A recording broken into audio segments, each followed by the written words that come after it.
এখন চিঠিৰ যোগেদি কেনেকৈ জীৱন বাটৰ লগৰী হৈ পৰিছিল জুবিন গৰিমা। মায়া অনামিকাৰ গীতে কেনেকৈ ওচৰ চপাই আনিছিল জুবিন গৰিমাক। চাওঁ আহক আমাৰ এই বিশেষ প্ৰতিবেদন।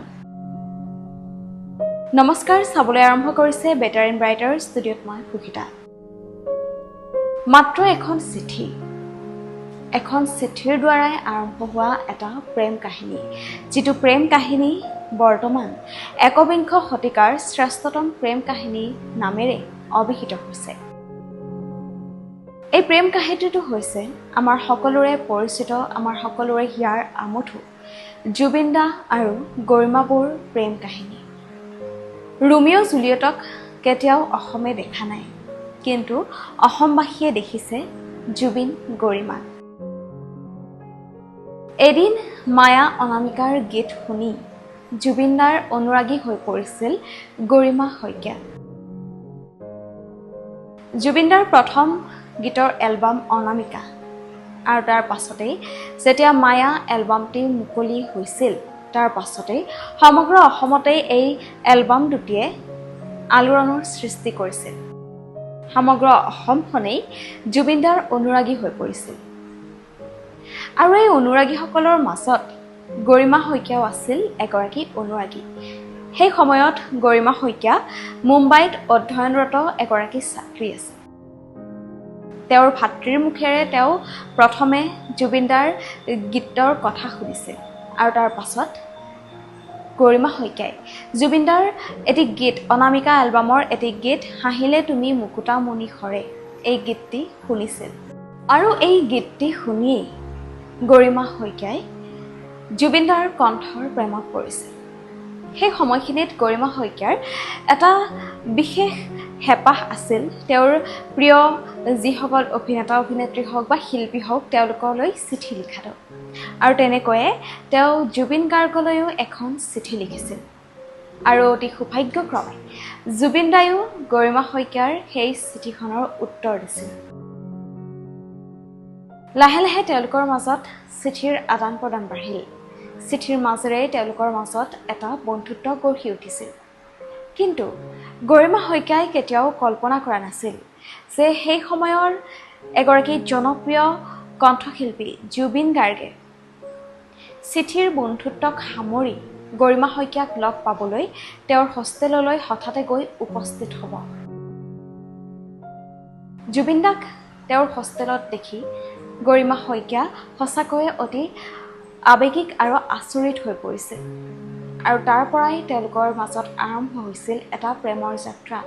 এদিন জুবিন দাই নিজেই গৰিমা শইকীয়াক প্ৰেমৰ বাবে প্ৰস্তাৱ আগবঢ়াইছিল, আৰু গৰিমা শইকীয়াও তেওঁৰ প্ৰেমৰ প্ৰস্তাৱ গ্ৰহণ কৰি তেওঁলোক এটা মধুৰ প্ৰেমৰ সম্পৰ্কত বান্ধ খাইছিল। তেওঁলোকৰ সম্পৰ্কটো কিন্তু অতি মসৃণ নাছিল। জুবিন দাৰ দৰে এগৰাকী শিশুসুলভ স্বভাৱৰ এজন ব্যক্তিক চম্ভালিবলৈ গৰিমা শইকীয়াৰ প্ৰথম খুব বেছি আচলতে কষ্ট হৈছিল, যাৰ বাবে মাজে সময়ে তেওঁলোকৰ মাজত খুব কাজিয়া হৈছিল, মনোমালিন্য ঘটিছিল। আৰু সেই সময়খিনিত গৰিমা শইকীয়াই জুবিন দাৰ লগত সম্পৰ্কত বিচ্ছেদো ঘটাইছিল। জুবিন দাৰ জীৱনৰ পৰা গৰিমা শইকীয়াই কেতিয়াবা খঙতেই হওক বা অভিমানেৰেই হওক আঁতৰি যাবলৈ বিচাৰিছিল, আৰু সেই সময়খিনিত জুবিন দাই খুব কষ্ট পাইছিল। গৰিমা শইকীয়া জুবিন দাৰ জীৱনৰ পৰা আঁতৰি যোৱাৰ ভয়ত জুবিন দা যেন ভাগি পৰিছিল, আৰু সেই সময়খিনিত জুবিন দাই এনে কিছু গীতৰ সৃষ্টি কৰিছিল যিবোৰ গীত নৱপ্ৰজন্মৰ মাজতো এতিয়া বহুলভাৱে চৰ্চিত আৰু জনপ্ৰিয়। অৱশ্যে তেওঁলোকৰ সম্পৰ্কৰ কেতিয়াও বিচ্ছেদ নঘটিল। তেওঁলোকৰ সম্পৰ্ক দিনে দিনে শক্তিশালীহে হৈ গৈ থাকিল। লাহে লাহে দুয়োৱে দুয়োকে বুজিবলৈ আৰম্ভ কৰিলে, আৰু তেনেকৈ দুয়োৰে সম্পৰ্কটো এটা অতি শক্তিশালী নিবিড় সম্পৰ্কৰ মাজেৰে আগবাঢ়িবলৈ ধৰিলে। কিন্তু তেওঁলোকৰ সম্পৰ্কটো সঁচাকৈয়ে একেবাৰে মসৃণ নাছিল, কিয়নো গৰিমা শইকীয়াৰ পৰিয়ালত জুবিন গাৰ্গৰ লগত তেওঁৰ সম্পৰ্কটো মানি লোৱা নাছিল।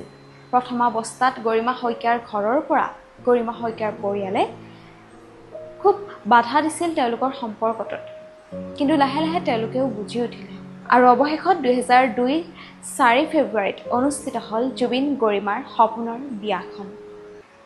দুয়োখন ঘৰৰ সন্মতিত জুবিন গৰিমাই পাতনি মেলিলে এটা নতুন জীৱনৰ। আৰু সেই যি হোমৰ জুইক সাক্ষী কৰি দুয়ো একেলগে খোজ দিছিল নতুন জীৱনত, তেনেকৈয়ে বৰ্তমানলৈকে দুয়ো যেন একেলগেই আছে। যদিও কায়িকভাৱে জুবিনদা আমাৰ মাজত নাই, তথাপিও জুবিনদাৰ সেই দুখৰ দিনৰ লখিমীজনীৰ শিৰৰ যি ৰঙা সিন্দুৰ, তাত আমি এতিয়াও জুবিনদাক দেখিবলৈ পাওঁ। তেওঁলোকৰ প্ৰেম কাহিনী অমৰ। তেওঁলোকৰ প্ৰেম কাহিনী এনে এটি কাহিনী যিটোত আমি বিভিন্ন ধৰণৰ ৰং, বিভিন্ন ধৰণৰ সপোন, বিভিন্ন ধৰণৰ সংগ্ৰাম দেখিবলৈ পাওঁ। কিন্তু আমি দেখিবলৈ নাপাওঁ ইজনে সিজনৰ সাহস নোহোৱাৰ, আমি দেখিবলৈ নাপাওঁ কোনোবাই কাৰোবাৰ হাত এৰি দিয়াটো। তেওঁলোক দুয়োৱে দুয়োজনৰ সাহস হৈ প্ৰতিটো ক্ষণতেই লগত আছিল আৰু এতিয়াও তেওঁলোক দুয়োজনৰ লগতেই হাতত হাত ধৰি আছে। জুবিনদা কায়িকভাৱে নাথাকিব পাৰে, কিন্তু তেওঁ সদায় আমাৰ মাজত জীয়াই আছে। বিশেষকৈ গৰিমা শইকীয়া গাৰ্গৰ সৈতে জুবিনদা আজিও আছে আৰু সদায় থাকিব। আৰু এনেকৈয়ে জুবিন গৰিমাৰ প্ৰেম কাহিনীটিৰ আৰম্ভণি হৈ বিবাহলৈ ঢাপলি মেলি অৱশেষত দুয়ো চিৰকাললৈ এক হৈছিল। আৰু বৰ্তমান দুয়োৰে এই প্ৰেম কাহিনীটো একবিংশ শতিকাৰ শ্ৰেষ্ঠতম প্ৰেম কাহিনী বুলিও অভিহিত কৰা হৈছে। আৰু একেবাৰে শেষত আমি কামনা কৰিছোঁ জুবিনদাই যাতে অতি সোনকালে ন্যায় পায়। আপুনিও আমাৰ এই ভিডিঅ'ৰ কমেণ্ট বক্সত লিখক #জাষ্টিছ ফৰ জুবিন গাৰ্গ। ধন্যবাদ।